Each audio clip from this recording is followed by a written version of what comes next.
Coming up tomorrow, it's the return of Nick's Tears, but this time, basketball edition. We didn't rename this one. And you have a new outfit on. I don't have a new outfit on. Yeah, you used to wear that orange jacket for Tears promo. Oh, you're right, but that's, yeah. Looks great. I like that. Thanks. Why is LeBron on there? The top 20 players? Thunder now half a game back in the West. What did the Lakers prove to you last night, bro? Well, I would go to the shoulders and dust them off, but I wasted that at the intro. Yeah, you probably should have You know, held them. I should have, because they proved exactly what I said yesterday, which is Denver's better. The Clippers have been in a swoon lately, but I think if they, they're better. Love them, and you close. love them. I mean, it's close, but I probably take them slightly over the Lakers, and that's it. Oh, we're gonna get to Anthony Davis's comments, but they own the Oklahoma City Thunder, who may very well end up as the #1 seed. They got a bright future. Holmgren is going to be great. Mm-hmm. Obviously, SGA already is, and those other guys Jalen Williams, really good. They're good. Yeah. Like they got a bright future. All right. I would take the Lakers in a series over them, and I wouldn't even think twice. All right. I think they got too much experience. I think there's the LeBron factor of just his aura. These guys grew up idolizing LeBron James. So they just proved that they own Oklahoma City. And they have been playing well lately. And the key, I think they've won 10 of their last 14. Yep. And D'Angelo Russell has been huge. Mm-hmm. All right. He's averaging 21 points over the last 2 months. And the thing is, when he's aggressive and playing this well, last night he had 26, he kind of broke it open with a bunch of threes in the top of the fourth quarter. But AD is going to be great defensively every night. And offensively, sometimes he's going to be awesome. Sometimes he's going to be okay. When D'Angelo is playing like this, it allows you to survive the okay nights, because then Austin Reeves can step up as well. Right. And so, look, the Lakers are playing well. And as I said yesterday, Denver and the Clippers, and really Denver definitively, are the only two ahead of the Lakers. And if people didn't watch the game, it was not as close as the score suggests. No. It was 25-point lead for the Lakers midway through the fourth, and they pulled the starters. And listen, it was D'Lo, and LeBron was, there's a viral clip going around where D'Lo would hit back-to-back threes. He comes up for the possession, passes to LeBron, and LeBron angrily passes it back to him, like, hey, take your heat check, man. And then D'Lo takes what I would consider, or, let me rephrase, what I'm certain Paul George would consider a bad shot. But he makes it, and they call timeout, and D'Lo and LeBron celebrate. And LeBron is very interesting in how he handles teammates. Because up until the trade deadline, if he thinks they can improve, he will make it very clear, we should probably improve this spot. But the moment it is, these are the guys I've got to run with, he will turn it to, I've always loved this guy. I am gassing him up, and we're going to need him, and I'm going to need him.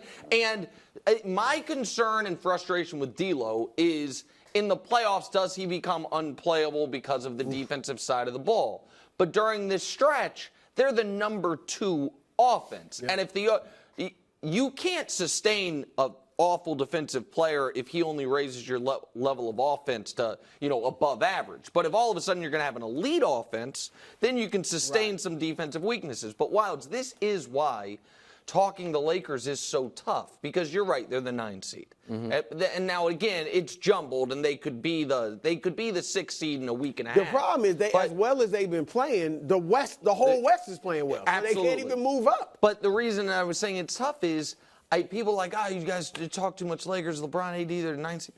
But I agree with Brew.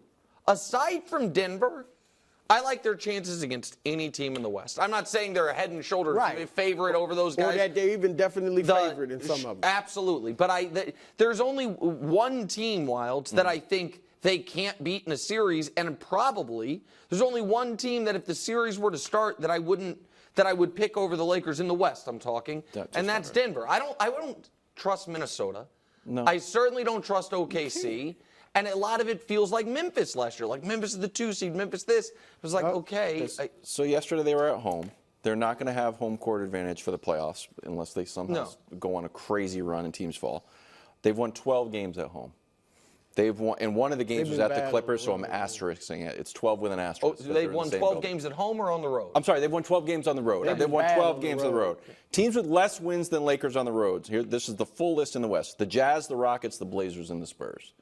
So you think I understand the LeBron factor. I understand Anthony Davis's defense, and maybe D'Angelo will get hot and stay hot. But do you think a team that has won 12 games on the road is all of a sudden going to go and like steal 1 or 2 games? We saw it a year ago. And the Warriors were even worse than the Warriors Lakers were on the way road. worse. What they win 6? Yeah. I don't even that want was to say weird. it. That was such a weird. Right, but they were worse than the Lakers on the road, Yeah. and that experience enabled them to go as far as they should have gone. You know, and they beat Sacramento. And also, I'd have to look at it, but I was just trying to like rush through the math in my head because you just listed 5 teams with fewer road wins or 4 teams with fewer road wins. Well, if they're the 9 seed, there's only 6 teams with fewer overall wins than them in the West. Yeah, so they go to home. But they have struggled on the road. I understand that, but I guess my point is, are they a 2-game road winning streak away? A 2-game road winning streak away from being about what the typical 7-8 seed is on the road. You know what I mean? Where you're around a couple games under 500 on the road, and then a couple games over 500 at home. Like I watch the Lakers a lot. I don't look at them as a team like the Warriors last year that was like they can't win on the road. And even the Warriors, to Bruce's credit, won a game 7 on the road. All it took was Steph Curry's 50 we went to that Lakers-Knicks game. We've seen 8% of their road wins, 9% of their road wins. That's how they won the championship last year. Hold on a second. Got swept in Denver. Like, doesn't matter. You saw what happened last year. Your reaction to that, bro? Well, I get where he's coming from because if they're in the 7th or 8th seed, they get OKC. Well, we don't know how it's going to play out, but they could get OKC or Minnesota. That I think a lot of people would pick the Lakers to win one of those series. Right? Yeah. All right. And right now Denver's 3rd. They could end up number 1. But my point is this. I get where he's coming from because as Nick and I said, there's only one team out there that they think they feel like has their number, to use LeBron's term. You're making fun of AD, but I think you actually 100% agree with him. I like the sort of confidence, like we'll take anybody, take all comers, but also like I'd want to get out of the play-in. Well, that I agree with you. I want to play extra games. The problem is that in a one and done against Stephen Clay could get hot, right? Luka and Kyrie could get hot if that's who you play, and then next thing you know, you're out. And so I hear you on that. You never want to be in a one-and-done situation in the NBA. And then you brought up D'Angelo Russell's defense. Yeah. Offensively, he's not the same in the playoffs. Sure. Last year goes from 100%. 17 points to 13 points, 17 in the regular season, 13 in the playoffs. Shooting goes way down in the playoffs. So that's the thing, too, with the Lakers. All right, so 2 quick points. One is, the reason I said I think you'd agree with actually what he's saying is last year, the Lakers, no matter what their seed was, went literally as far as they could have gone. You think if they were the 1, the Denver series would have gone different? Of course not. You know what I mean? No, they were going. They were the 7. They basically inherited the path of the 2 and got as far as they could, which was facing Denver. And so I get that piece of it. I think the Lakers with LeBron have been in the play-in twice, and both times they've won those games. But I think there is a big difference between it's not one and done if you're the 7 or the 8. Right. I agree with you. No, but I'm saying I agree with you guys. I don't think you're going to see a team be the 9 or the 10 and go on a deep postseason run. Maybe as long as this play-in thing exists. Because what that really means is you have to win 6 out of 9. Right. You know what I mean? Super high leverage games against the first 2 against teams as good as you, and the next 4 against a team way better than you.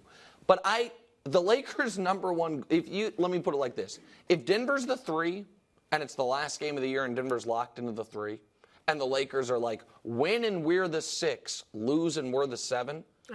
I would lose and have to play with that play-in. Yeah. You know what I mean? And so in that regard, I agree. Right. It's about avoiding Denver. Yeah, I agree. Why is that?